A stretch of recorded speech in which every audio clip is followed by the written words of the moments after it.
making sure that we're creating an environment for tennis and specifically athletics, but tennis as well, to make sure that it's done in a way that is thoughtful, is inclusive. We can create environments that people are able to succeed. And sometimes these conversations are not had, with specific communities in mind. And this is what we're seeking to do today, is to make sure that we're thoughtful about what we need to do to create an environment that is deserving of all of the people that are competing. I want to acknowledge my partner in this, Mrs. Erica Nelson Flowers, who's currently traveling. She is the Director of Diversity, Equity, and Inclusion for USTA Texas. And so she has been a big part of our conversation. She will be joining us shortly, but in light of that, I want to introduce the two gentlemen that we are hearing from today, to learn a little bit more about their perspective, why tennis has been so powerful for them in their lives and those that they seek to serve. And then lastly, how can we create an environment that's going to create more Larrys and more Waynes, and making sure that those people have the ability to do that. So I want to start, and only because L comes before Q, but we're going to start with Mr. Wayne Levitt, who has been recently inducted into the Texas Tennis Hall of Fame. For over 50 years, Wayne has been serving not only himself and making sure that he's competing with tennis, but he's also created opportunities for those that are athletes in wheelchairs, to make sure that they're able to compete and have fun and to be healthy, and to serve. And so, Wayne, we thank you for your service. Congratulations on the Hall of Fame, and thank you for being here with us today. You're welcome. Glad to be here. Absolutely. And then moving on, certainly last but certainly not least, Mr. Larry Quintero. And so thank you, Larry. We practiced that last name before we got on. So sometimes when the lights come on, you get a little nervous, and I could have butchered that, but I feel like I did okay. You did great. But Larry is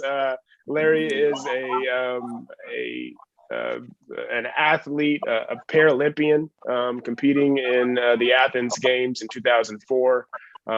He's very passionate about tennis and athletics and what it's done for him and what it's doing for others. And Larry, we really appreciate you being here to share your perspective this afternoon. Hey, thanks for having me. Beautiful. Well, to kick off, if you two don't mind, Larry and Wayne, if you don't mind sharing your perspective, how we got here, just a brief kind of synopsis of your, how you ended up as a wheelchair athlete, as a, in getting in front of us today. So Wayne, if you don't mind sharing a bit of your path. Okay. I got hurt in 1968. I was electrocuted and thrown off a 30-foot tower, ended up paralyzed from the chest down, been in a wheelchair for 53 years now, and always being athletic. I started out, the only thing that was available at that time was wheelchair bowling, which I didn't like, and then wheelchair basketball. So in 71, Dallas started a team of wheelchair basketball. In 1981 is when we started wheelchair tennis. It actually started in 1980 out in California by Brad Parks and a couple other gentlemen. But anyway, in Dallas, we started in 81. Mr. Don Drury, Vietnam veteran, and Randy Snow, who was also in the Hall of Fame, and he was one of the best all-around wheelchair athletes ever born. And he started us in 81. And from there, we put on a bunch of camps and exhibitions in the state of Texas and around the country. And it's just one of those sports that I really liked. You're outdoors, you're in the sun, you meet a lot of people, but at the same time, you get to compete in both singles and doubles. So, if you're an athlete and you like to compete, well, tennis is a great sport because you can do it 1-on-1 or 2-on-2 in doubles. So that's kind of how I got here. I love the sport. used to travel a lot, playing tournaments around the country. And then I started spending more time, doing teaching. And the whole point is to try to increase the numbers, get more and more disabled individuals, adults and kids into the sport of wheelchair tennis. Thank you, Wayne. Larry. Well, I got hurt in 98. No, I take that back. Sorry, it was 93. I got hurt with a gunshot wound when I was 20 years old. When I first got hurt at 20, I had a lot of time to think. Fortunate for me, I had great family support, good friends behind me. Sort of got me out of bed, told me that, I probably should, get out there and see what's available for me. And so in 93, it took me like maybe 5 months to kind of get over my accident and start getting out. Luckily, with the help of some great rec therapists in San Antonio that guided me in the right direction with some wheelchair sports. So, I tried it all, and I found my passion and my love was tennis. And the reason why tennis for me was because it was simple. It was because I could still compete against my friends. I could compete against people walking. And for me, that was great. That's what I wanted to do. I still wanted to compete with my friends and have fun and sweat and, just grind again like I did before because I played baseball. And so that was fun for me. And, I had great people here in Texas. Mike Haynes out of Austin, who really sort of paved the way for me with great support and knowledge of just all the different tournaments that we had back in those days. Good tournaments, great tournaments, and also knowing that I can excel in this and really become like a good player, and not only a good player, but a professional, make money at this and travel the world. And so when I heard all this, my eyes opened up and I took off, and I didn't stop until I reached my goals. And once I met my goals, it was, it took a while, but once I got there, I was very content and happy. No, thank you for that, Larry. And I think it's important to acknowledge, you all's path and your way to work through what happened to you is unique, right? So we're not advocating or making anyone need to be Wayne or Larry, but athletics and obviously your support system was able to help you, move through, grow through, and continue to live your life. And I think that's, something that we need to acknowledge. With respect to participation in health, why do you all find it so necessary, both mentally and physically, to make sure people are competing, for their own personal health? Why is that so important? And it's either of you so choose to take that question. Wayne? Well, I can start. As far as health, our body was made to move. Our body was made to move, and you're just healthier compared to somebody either laying in bed or just sitting in a wheelchair. As far as exercise, it gets the blood flowing. It helps keep your muscles in tone. So, the body was just made to be in motion. And so not only from a physical standpoint, you're healthier when you're exercising and moving around. You're also mentally better when you have a goal, whether it's a short-term or long-term goal. Just like in tennis, when both of us decided, we wanted to spend a lot of our time and energy in tennis. Well, it's a goal. Just to go out and practice is one thing, but to have a goal to compete and go to a tournament, then come back and work on what you need to work on to get better. So it's just a combination of physically and mentally to exercise and compete. And we did that through tennis. Love that, Larry. Yeah, Larry, and if you don't mind speaking to the mental side of those things too, like what allows you to, have your energy be in the right space. Yeah, absolutely. At 20, obviously, you don't think about those things. And I didn't think about those things when I was 20. It took a while for me to figure out the healthy part of it, and it's good for my body and the blood flow and the sweat and just getting up and moving and exercising. But once I figured that, okay, yes, that's healthy for me to do. You know, my main focus, my tunnel vision was simply just to be what I saw, what I saw in Texas. I saw great athletes in Texas. I saw guys that were, you know, girls and, you know, just balling, you know, and I was like, wait, I want to be like that. I want to do that. And so by seeing those guys and those girls balling, you know, I was like, man, that's something I want to do. And let me tell you, I put the blinds on and I focus only on that. And I didn't stop.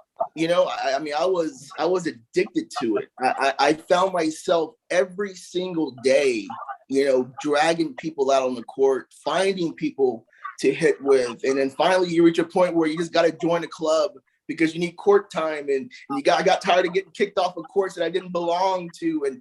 And so all those things, you know, kind of, you know, coincide with each other. But just the drive that I had was simply just because of what I saw. What I saw out there just made me hungry to be like them. Love it. So making sure that people that look like you, that were in the same situation as you, or people that were just generally having fun, even if they did look like you and they weren't in the same situation. Absolutely. You appreciated that and you needed to see them, and that encouraged you to do that. As far as having a support system around you, right, to get started and to also make sure that you're becoming the best version of a tennis player as you possibly can.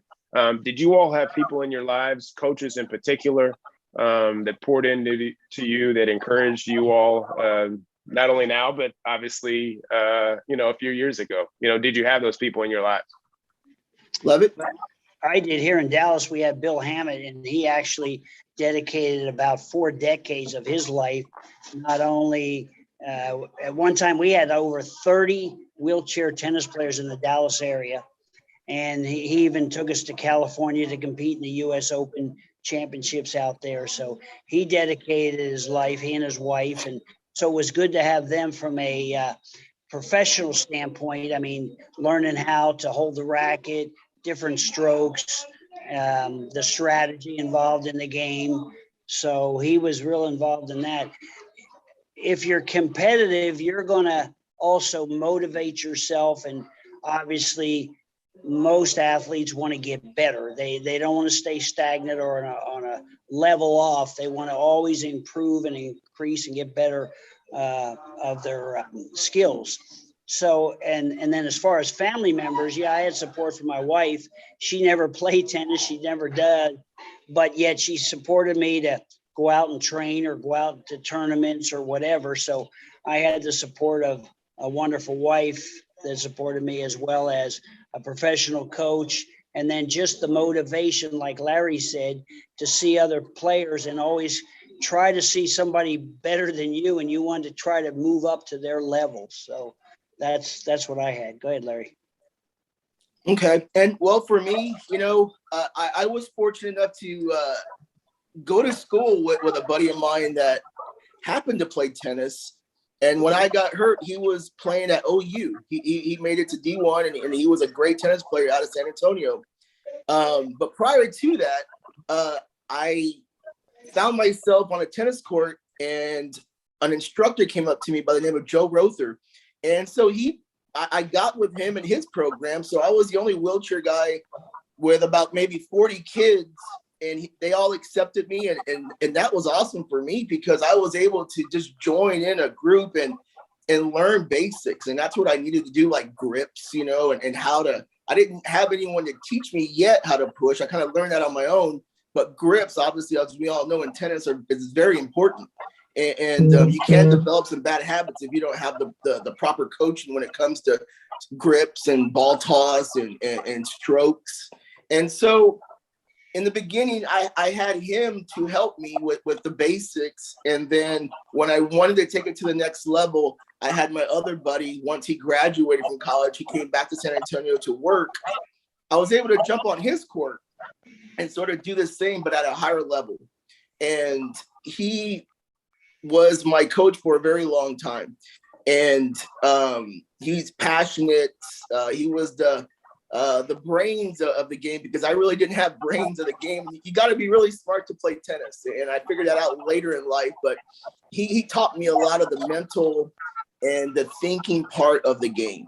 And so I was fortunate to have them in my back pocket, because there comes a time where you're on the court and you're playing with, whoever, but you find yourself sort of picking up more balls than you are hitting balls. And I got tired of that. So I really wanted to focus on just strokes and proper movement and mobility and ball toss. And so I had these guys show me that, and I was very fortunate to have that here in San Antonio. Wait, so obviously the technical side of tennis is essential in really any sport, but tennis in particular. If you don't mind speaking to what those coaches meant to you all when things got tight, right? When you're trying something new, or maybe something is, not as successful as you would say want it to be, especially as you're starting to practice. So you don't mind, speaking to the way that those coaches, encouraged, motivated both of you all to be better. Well, my coach, Bill Hammond, like I said, he taught me how to do all the different strokes. And then, like, say, if I would come back from a tournament and say, okay, Bill, I wasn't getting many first serves in, and I had to hit a lot of second serves.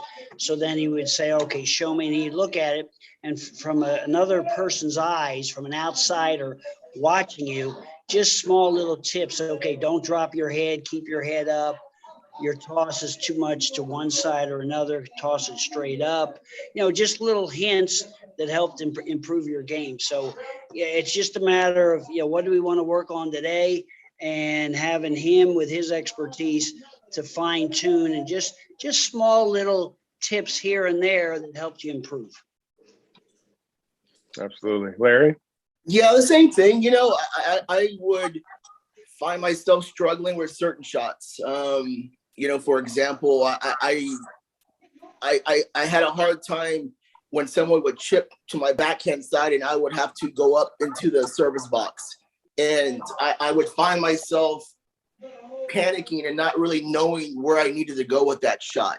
It's an effective shot if you don't have an answer for it. And I didn't have an answer at a tournament, and I got beat pretty good because of that.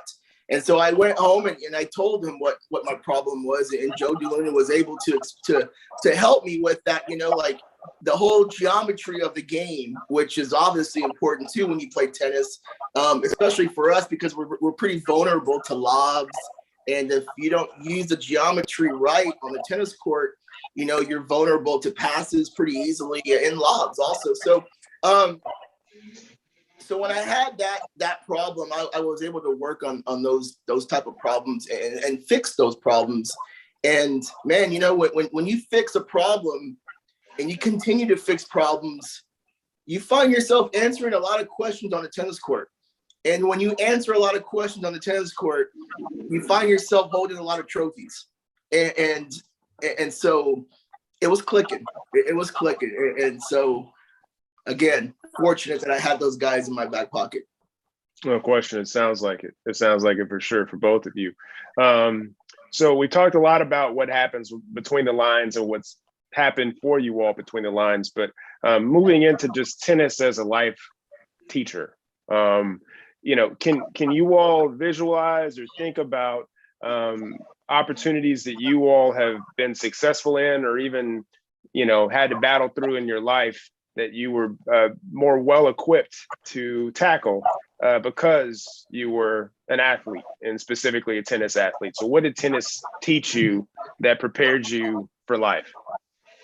Well, it taught me, one, to plan ahead, to prepare and plan ahead and try to look at the possibilities that were going to come up. And this is the same thing in life. When you're in a wheelchair and say you're by yourself, say the wife's out shopping or something, and you go hop into bed and you realize, oh crap, I didn't get me anything to drink, or I didn't bring something with me, or I forgot the TV remote is sitting over there on the counter. So before you get into bed, you start thinking, okay, I'm going to get into bed. Do I need something to drink? Do I need the remote? Where's my phone? Things like that. So it prepares you to everyday life, to prepare throughout the day. From the time you get out of bed, what's going to happen that day till the time you get back into bed, or when you go take a shower, do you have the towel? Do you have the wash rag and the soap within your reach and everything? So yeah, everything from a tennis standpoint can filter over to an everyday lifestyle, and vice versa. The same thing, if you're organized and if you're prepared, that really helps your game too. To say, you're preparing a strategy for the opponent you're going to face, and what you're going to focus on your strengths and the opponent's weaknesses and things like that. So yeah, it's just the same. It relates from a tennis court to an everyday life. Love it. Larry. Yeah, for me, the same. But I think mine was sort of reverse. Being in a chair, being that every day is a mental struggle in some way, right? We have to problem solve every single day. How do we get around this obstacle? How do I get around this tree, or there's no curb cut? We're constantly trying to overcome barriers in an everyday life, right? So I kind of took that to the tennis court, and the struggles that I had with, not really struggles, but just obstacles that I had in everyday life kind of transferred over into the tennis. So my problems for everyday life to the tennis court, it just made me a better thinker, which I really wasn't, because I was, again, 20 years old, 21 years old. I didn't think things out too brightly. And so when I got injured, I started thinking more. I started problem solving a lot more. And that really helped me when I was on the tennis court, because, when you're battling a 3.5 hour match, third set, 5-ball, boy, you really got to put the thinking cap on, and you got to you got to settle in, you got to grind mentally, physically. And sometimes you find yourself in the outside world trying to do the same. I got a lot of stories of, being stuck in the mud by myself. Okay, well, let's think about this. How do I get out of this situation? And so, a lot of that, you'd be surprised. It kind of transfers over into the tennis court in some way. Yeah, no question. Obviously, it has some consistencies. I gotta move this light. So with the way, I guess tennis is a individual sport. Obviously, it can be a team sport. And so the answer to this question is going to be obvious for, say, a golfer, but maybe not so much a tennis player. And this is why I'm asking. Whenever you all are competing against someone, are you focused in on your movements? Or are you more so focused in on your opponent? Which, I know it's not 100% of either of those things, but whatever 51 side is, like, is it more you or is it more them? Well, what I did, because I was one of the slowest players because of my disability, a high level. I was probably one of the slowest players, so I had to really outthink my opponent. So before I even went into the match, I had already analyzed their strengths and their weaknesses. So obviously I was going to go to the weaknesses. And I knew my strength would be like a return to serve and hit it when they're first sitting still, or things like that. So obviously I already had a strategy to go into that. But then during the match, you have to always be thinking, okay, is this working, going to their backhand all the time, or what's working? And you got to have a plan B in case plan A doesn't work. So again, that's where you're kind of your own mental coach. And you just have to look at it it's like whether you're playing chess or checkers or whatever, what's your strength, what's their weakness, how you can, put your strengths against somebody's weakness. Love it. Larry, Yeah. What say you? When I was probably like 2 years into this, I realized that I was a fast player. I had speed. So I used that to my advantage. I would get a lot of balls back, and one of my coaches would always tell me, hey, pack a lunch, get the ball over. and then if you got to go to plan B, then go to plan B. So, I had these different plans in my head if things were to start breaking apart on me, but first I would rely on my speed, get the ball over and try to let them fall apart before I mentally fell apart by just getting the ball over. So I would start off by that. And I definitely would, as the match progressed, I would always focus on, where are they hurting? Where are they struggling at the most? Whether it be the return of serve or their second serve or their backhand side or chipping and charging or just whatever the case may be. And then I would start to chip away at those things when I needed to. So again, just being a student of the game and really using my brain. And I'll be honest with you, in the beginning, I was a dummy. I just only relied on my speed and got the ball over, but it worked. It really did. It worked a lot, but it only took me so far. And then I really had to, pick it up another notch and, Sure. Start to find holes that are really not considered holes, but if you pick on them enough, you'll find that hole. And so over time in a match, that's what I would end up doing. So here's a question as we transition to a different topic. If you were able to speak to a younger version of yourself, and removing the technical side, right? We know that your grip can always be better. We know that your angles can always be better. We know that you can be more thoughtful and strategic in how you move. But when you're lying in bed or you're on the way to a match, what would you tell a younger version of yourself?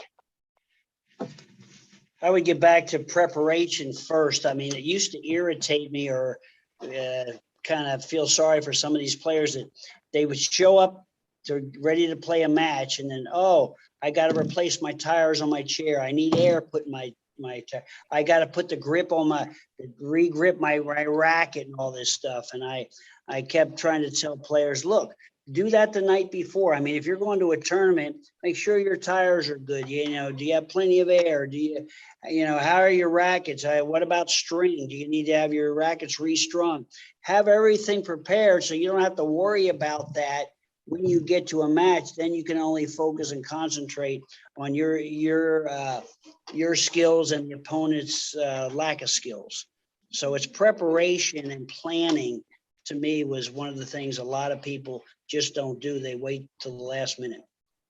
Wayne, was that something you learned out the gate, or did you have to fail at to know at the importance of preparation? No, I learned it kind of through some bad experiences. You're playing, you realize all of a sudden you have a blowout. Oh, my tires! I should have replaced my tires, or I should have restrung my racket, or I should have done something different. Like for instance, I got to the point finally learning from my mistakes that you got to plan for everything. Like when we used to go to a tournament in Reno or up in Denver, where it's Mile High City, the ball would travel farther. So I learned, I would have my rackets restrung tighter, a couple of pounds tighter, so the ball wouldn't travel quite as far, because the lack of altitude or the altitude or lack of air would make the ball fly more anyway. So just little things like that, you kind of learn from experience, or learn from your bad luck or bad choices. Sure. Larry? The advice I would tell myself, looking back now, 25, 26 years ago when I started all this, that, continuing to shoot for your goals. Goal setting wasn't big in my life when I was playing the game. And then I realized, that I had to set goals for myself. So I would have told my younger self, goal setting is huge. Obviously planning, your equipment is also important. But for me, the holes that I always had was, I just never really goal setted much. And so I would go back and tell myself to set higher goals for myself on just the practice court and even on the competition court. Love it.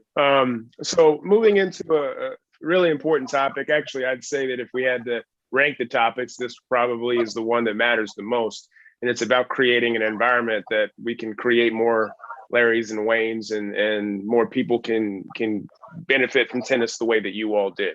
And so just the first question around tennis, and specifically the wheelchair community, is why do you feel as though, why was tennis kind of on the front side of creating opportunities for those in wheelchairs, similar to basketball? But why tennis? Why was tennis on the front, on the front side of creating those environments? Well, Larry mentioned it too, like the advantage of being able to go out and just play with family members. The one thing about tennis over any other wheelchair sport is you can compete against an able body, or what we call able body, people that are up on their feet walking around. So depending on your skill and their skill, you can play tennis, go out and just hit with a friend or a family member, whatever. So it really opened up a lot more opportunities than the basketball. You had to go find a bunch of people in wheelchairs. Otherwise, you couldn't get a shot off against somebody that's walking around. They'd be stuffing you all the time. So it did that. Plus, it, as you got better, I always wanted people to look at me as an athlete more than as a disabled person playing a sport. So as you got better, it really helped with your self-esteem to feel like, hey, I'm a person, I can achieve.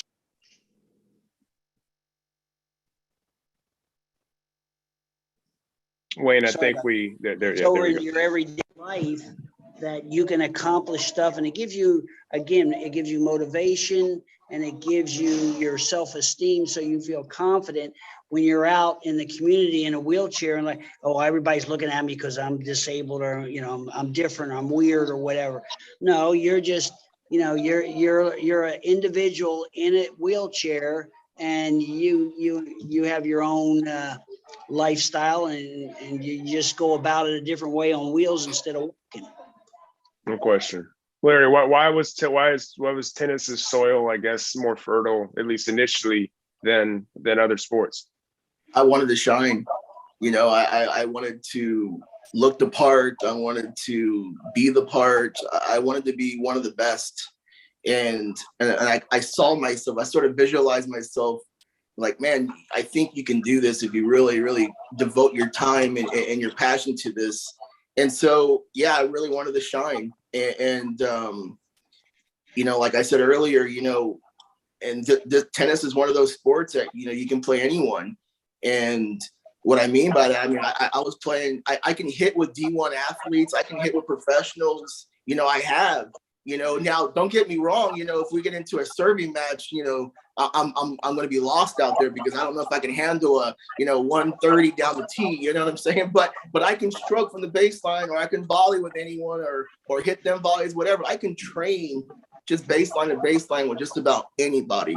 And knowing that, it just it's awesome, man. It's awesome. It really is. It's good to. It's a good feeling. Here is I guess $1 million question, and I think I discussed this with both of you guys previously, but what do we do? How can we invite more tennis wheelchair athletes to participate in tennis for the first time? So excuse me, let me reword that question. How do we invite more wheelchair athletes to participate in tennis for the first time?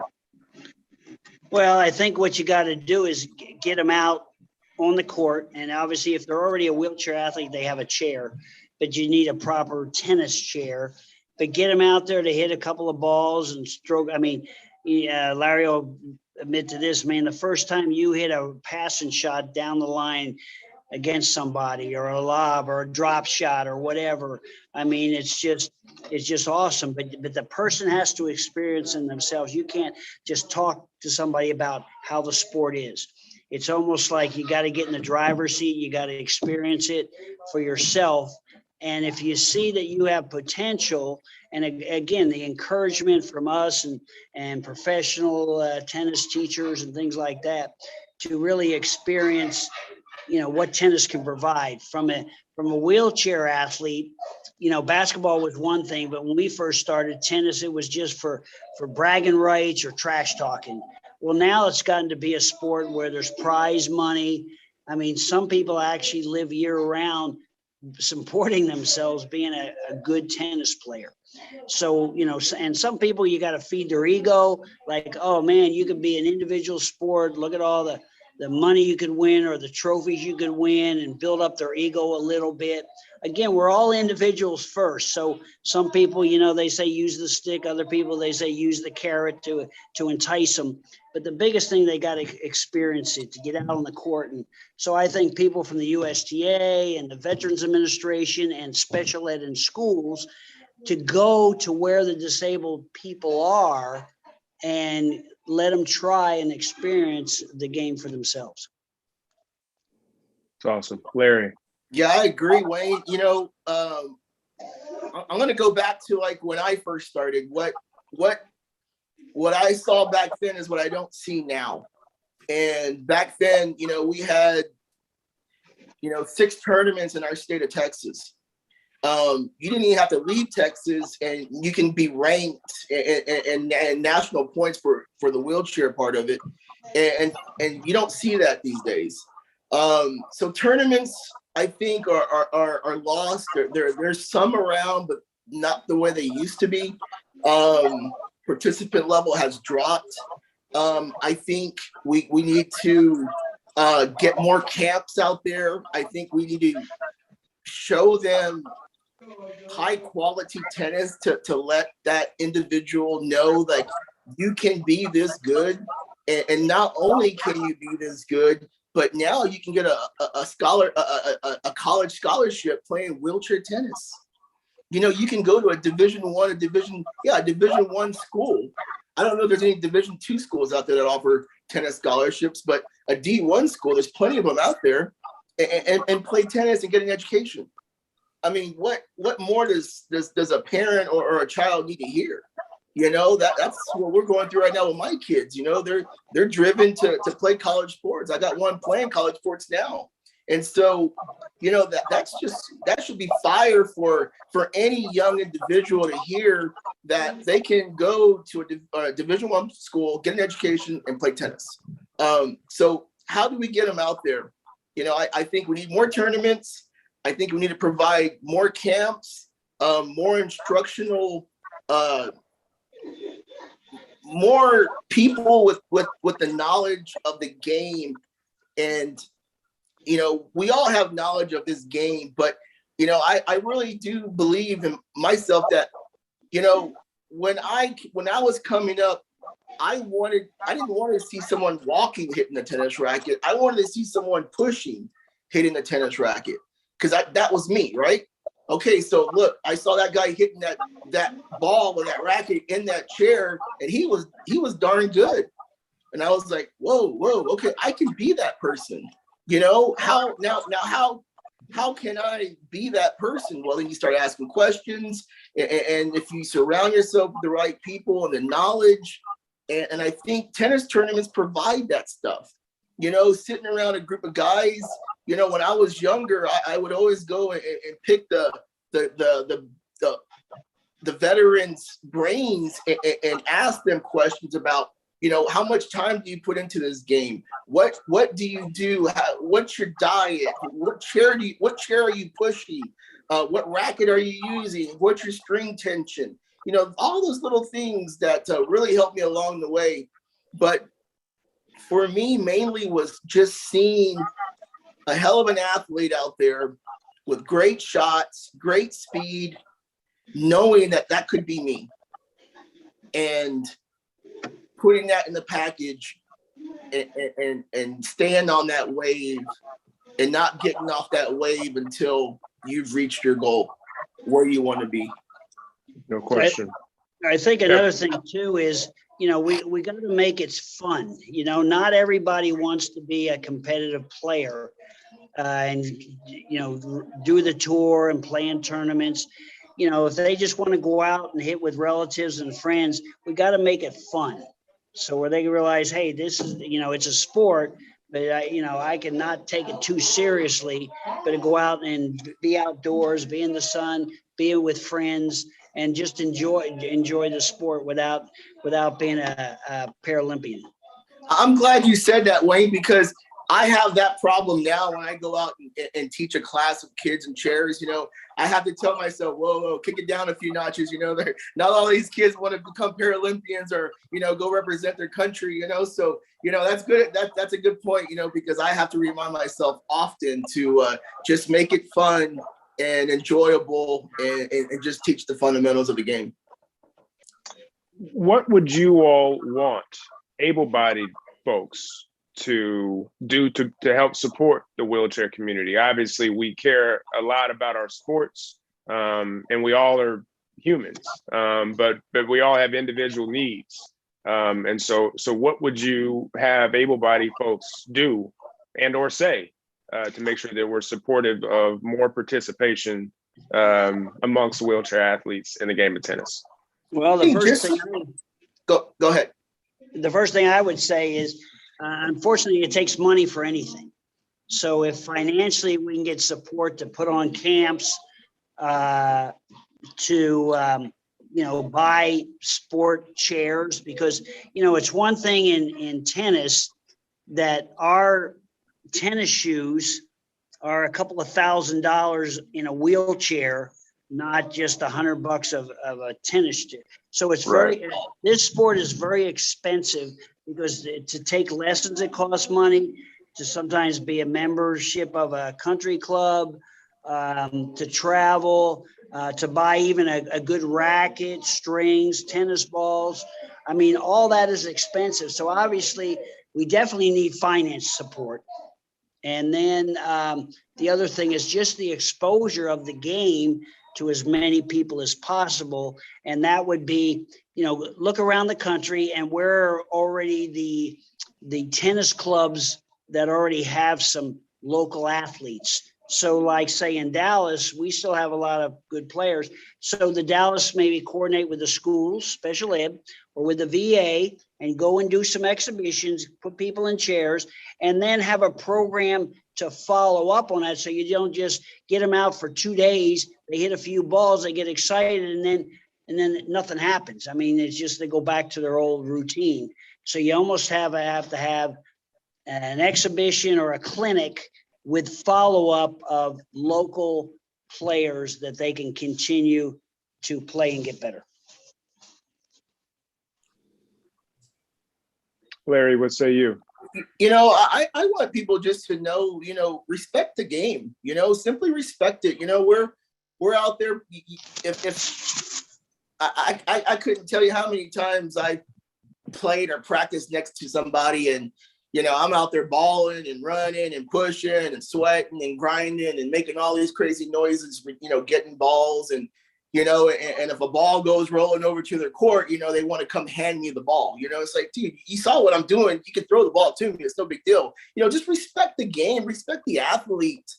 I think people just sort of see wheelchair users in general just as glass, and we're not glass. You don't have to stay out of our way when we're on the tennis court. You can come and talk to us, or you can throw us the ball, or you can hit us the ball back, or whatever the case may be. I just want them just to respect us as athletes, and that would make me happy. I love that. Speak more to that, right? Like, how does that or did make you feel, I guess, when someone felt like you were a charity case, or someone that they couldn't necessarily engage with because you were in a chair? All the time. That's just society. They just need to brighten up and get a little smarter with the whole deal. I'll give you a story real quick. One time I played a mixed doubles, able-bodied mixed doubles, and I had a gentleman come up to me before the match who I was going to play against. And he said, well, I guess I'm damned if I do and damned if I don't, and I kind of glared at him, and I sort of in my mind said, yeah, thank you, and that just made me really want to whoop him even worse, because to me, that was just stupid. This was a stupid comment. He was like, well, if I beat you, I'm horrible. And if I win, well, I'm supposed to, right? Well, he ended up losing, and so that was great. I was like, yeah, that's what you get, and even then, I'm sure if he would probably see another wheelchair player on the tennis court, he would probably say the same thing, So, trying to educate people is the toughest part of this life that we're living, and so I hope to one day, everyone can just appreciate an athlete for an athlete and, a tennis player for a tennis player. And, that'd make me happy. No, that's great. That's great. We discussed a little bit earlier about just language and the importance of that and making sure that we are referring to each other in a thoughtful, caring way. And so with respect to just kind of that language, right? Like when someone comes over and says, hey, I'm damned if I do, damned if I don't, are there other, comments? Again, we're not trying to create a list of rules, but I think it's important to ask you all, how would you want to be referred to? And what should we make sure that we're conscious of as we not only speak about you all, but also speak with you all, make sure that we're referring to, everyone with a level of respect. Well, yeah, I told you earlier, I one time sat in a meeting with a bunch of disabled people. We were going to start a new organization for disabled people. And I had to sit back for a while and start kind of laugh to myself. They were arguing what to call the organization. I mean, some people got offended with the word invalid. Some people got offended with the word disabled. Some people got offended with the word crippled. So it's like, okay, you're disabled or you're able-bodied. I mean, so I think people nowadays, irregardless of being in a chair or not, are too sensitive. I mean, it's one thing, if I see somebody who I know is a quadriplegic, I might call them a quad, or somebody that's a paraplegic, a para, or an amputee, an amp. I'm doing it as a descriptive, not being derogatory. And I think just anybody, whether disabled or not, just want to be treated with respect. And some people are always afraid around us, I'm going to say something that's going to offend us, and maybe sometimes it's up to us to ease that with an individual and say, hey, I know I'm in a wheelchair, there's not a whole lot you're going to say that's offend me. So just speak your mind and say whatever. So maybe we ought to, rest assured with them that they can feel more comfortable and they don't have to worry about they're going to say something that offends us. Larry. Yeah, it sort of like goes back to when I was a kid, what my mom would always tell me. It's like, hey, there's no stupid question. Ask questions. Don't be afraid to come up to us. Ask us a question. Ask us about our chair, a racket, whatever. Just ask a question and we'll give you a great answer. And hopefully you can take that answer and it'll stay in your head. And the next person you meet in the chair, you already know that answer. And maybe you can ask them another question and you'll get another answer, and that will stay in your head. So, I think just asking us questions can go far. Can go really far. Love it. One of the last questions I have, but I think a really important one. What advice would you give to young people that are thinking about giving tennis a try? What would you say to them to potentially give them maybe some encouragement to pull the trigger and try? Well, the biggest thing is just tell them to try. Don't go in with either an attitude or don't go in with high expectations that if you don't meet them, you're going to be frustrated. I mean, not everybody's made for tennis, and just, hey, it's a sport. It's a lot of fun. We can encourage them from that standpoint. Go out and see if you like it.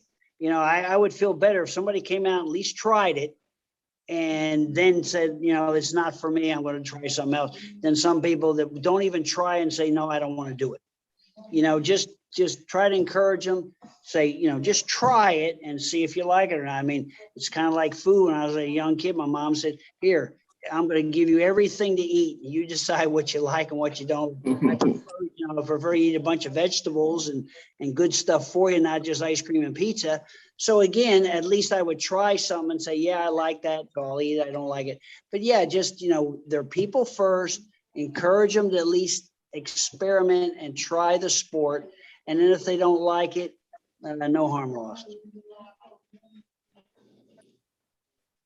Absolutely. Larry.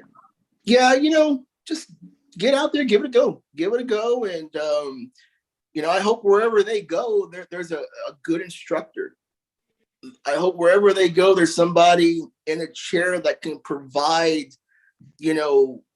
counseling in some way of just not just tennis, but everyday life. A kid, I'm sure, has 1,000 questions when they're in middle school or in high school and they're a chair user, and it's hard for a mom to answer that question or a dad to answer that question, so we could probably answer that question because I'm sure we've already gone through it, or, we can help them with that. So,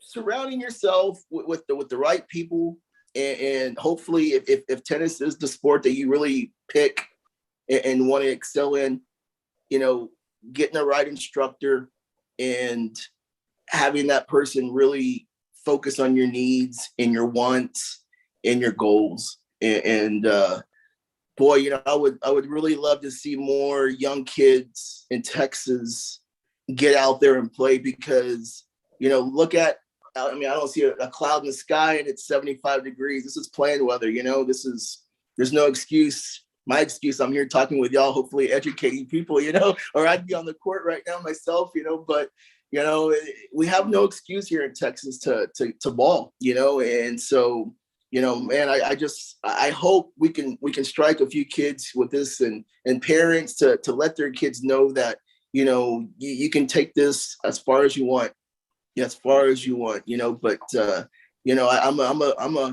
I'm a little hard workhorse, and I do believe hard work pays off, and so, gosh, I hope.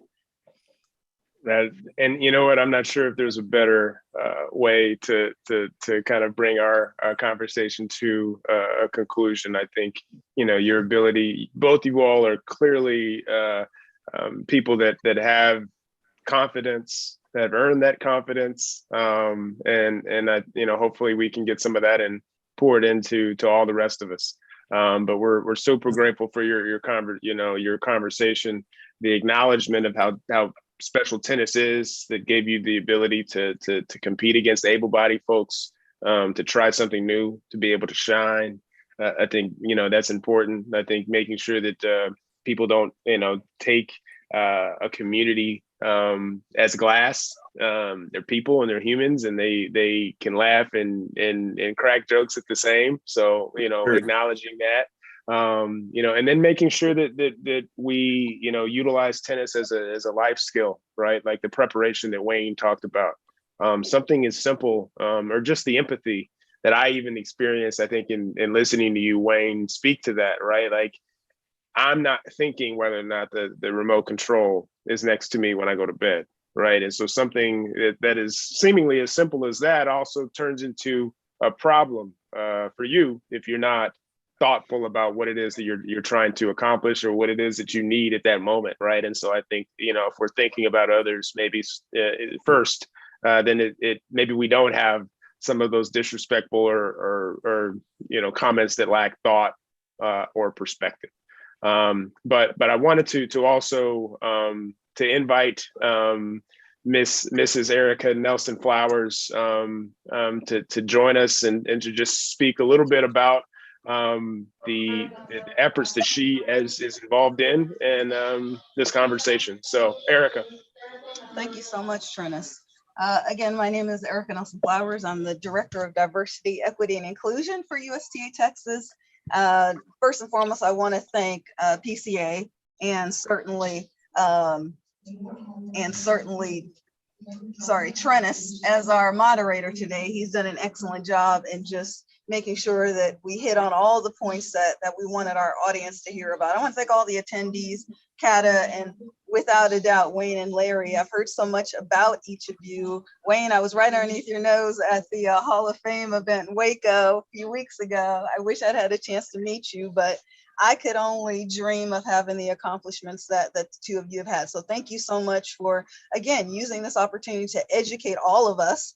I've been in my role here with USTA Texas since March. And so I've just really just tried to be a sponge for all members of our Texas tennis community who represent identities that have been underrepresented in our tennis community, and helping to really be an advocate for them. So I've learned so much from each of you. Larry, I hadn't thought about bringing geography or geometry into the picture with regard to playing tennis, but I definitely understood what you meant.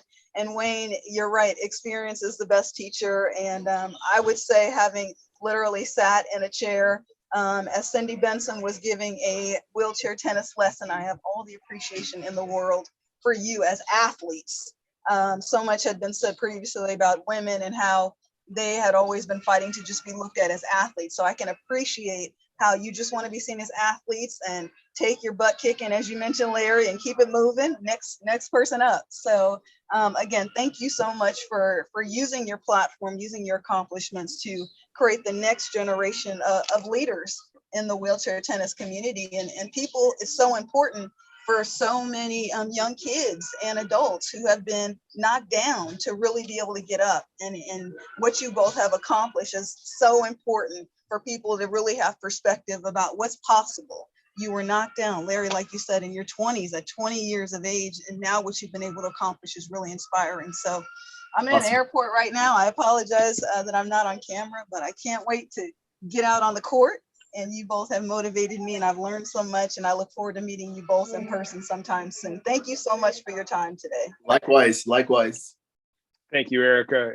And I would be remiss if I did not acknowledge Mrs. Jessica McMillan, who has been a massive part of the tennis community, and certainly serving with the Capital Area Tennis Association and their support.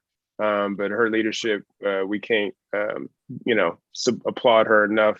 In addition to that, Mr. Mike Carter, who's been a big part of this conversation and fleshing that out. Mike, thank you so much. We're grateful for you. Cindy Benson, for sure. Cindy, thank you. And Kyle Rather, thank you for your support and some of the things that go on behind the scenes to allow these conversations to take place. I think it's important. So we are wrapping up our first conversation with inclusive perspectives from the baseline. We will have another conversation for you all in February, so be on the lookout for that. But we'll sign off, and we want to again be super grateful to Wayne and Larry for their leadership and their willingness to use their voice to make sure that the people that are coming behind them are better off, because Wayne and Larry were there before. And so I think that both of these gentlemen have paved the way for other people, and we're grateful. So signing off, thanks again for your support. And, we look forward to seeing you in the next conversation in February. Thanks a lot. Great job. Thank you so much.